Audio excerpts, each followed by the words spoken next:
Shalom, everyone, to Living with the Times.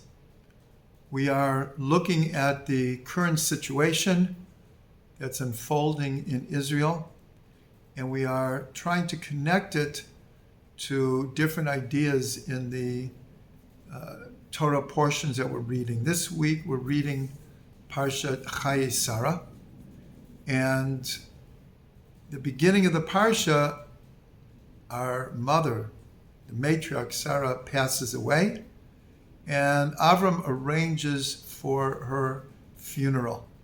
But Avram doesn't own any of Israel, so he goes to the local people, and he asks for a place to bury Sarah. He has a place in mind, what's called Marat HaMachpelah, the double cave, and there are a lot of details of the story, but in short, he buys, in fact, he insists to buy.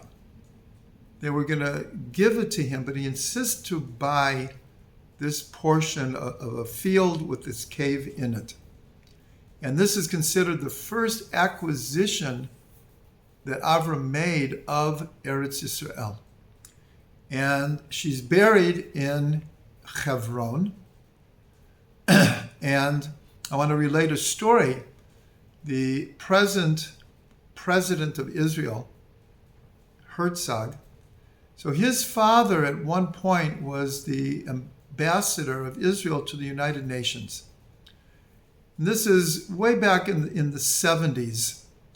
There was some kind of disturbances in Hebron between Jews and the Arabs, and it was brought to the Security Council.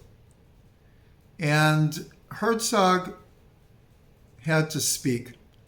And as it usually happens in the United Nations, everyone is against Israel, or it seems almost everyone is against Israel. And here, nation after nation was saying, you have no right to even be in Hebron. And so Herzog got up and he made an impassioned speech. And then he opened up a Torah and he read the story from this Parsha of how Avram bought the cave of Machpelah. And he said, this is our deed to be in Hebron. So I've seen the speech. It was very, very powerful. So going back to the story in this Parsha, so it says that when Avram purchased the cave, so it said the cave and the field and the trees vayakam, they rose up. They became elevated.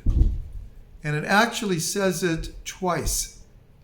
Vayakam, the cave got up. Actually, I'm hesitating a little bit because there are booms happening very close to us right now. I don't know if you could hear it, but I'm hearing it. But I am continuing because that's what we have to do. And so Rashi says, what does this mean? The sadeh, the field got up. So Rashi says the land was elevated because it passed hands from a commoner to a prince. Avram actually is called the first prophet in the Torah. And in the people's eyes of Hebron, he was a prince of God. And so therefore, by his acquiring Eretz Yisrael, the land got up. Now, like every story in the Torah, this is archetypal, that the Jewish people have an unbroken connection to the land of Israel. 2 parshas ago in Parshat Lech Lecha, 4 times God promises Avram that the land of Israel would be his and his descendants forever. That is our deed to Eretz Israel. And we've seen throughout the ages that when we're not in the land, the physical land does not respond. It doesn't become fruitful or productive. And we could see this from famous writings from Mark Twain. In the 1880s, he came to Israel, and he wrote a whole book about it. And it was a whole series of articles. And he was startled by the barrenness of the land. He was shocked because he read the Bible his whole life, and he expected like this very productive land. He came here, he was shocked of how barren it was. This was in the 1880s. Here, 150 years later, we've turned this into a Garden of Eden. The agriculture here, and actually the systems and the water systems and the knowledge of agriculture we've spread all over the world. Eretz Israel responds to the Jewish people. And even 2,000 years could not break that connection. And here we see something beautiful, because the name Hebron, that's where Sarah is buried, and that's where Avram eventually was buried, Yitzchak and Rivka, and Yaakov and Leah. In Marat HaMachpelah, the same cave that Avram bought for Sarah 3,700 years ago. The actual root of the word Hebron comes from the word chibur, connection. And that's why the first place that Avram buys in Eretz Israel is Hebron.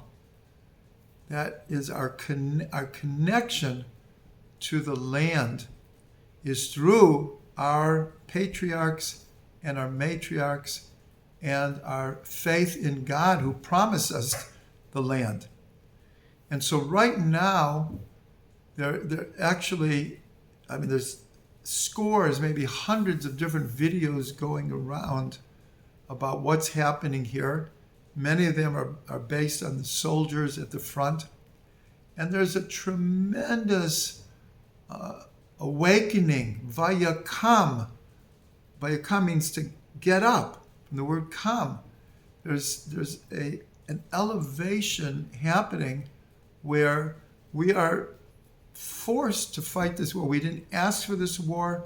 We don't want war, but we're forced into this war, and we will have to win this war, and we will win this war. But there are all these videos of the soldiers dancing and singing songs about our connection to Eretz Israel and their willingness to go to battle. And unfortunately, some of our soldiers are dying every day now in order to protect our connection to Eretz Israel. And so all of us, wherever we are, we need to increase our prayers, increase our support of Israel, whether it's financially or through marches or rallies or public speaking. We need to support Israel now, and everyone should understand that our connection to the land is unbreakable. It is unbreakable. I know stories of many, many people, especially an older generation, that some people only get to visit Israel once or twice. And I've heard scores of times when people describe their one or two visits to Israel, and they almost all make the same comment. And they say, I don't understand it, but when I got to Israel, I felt at home.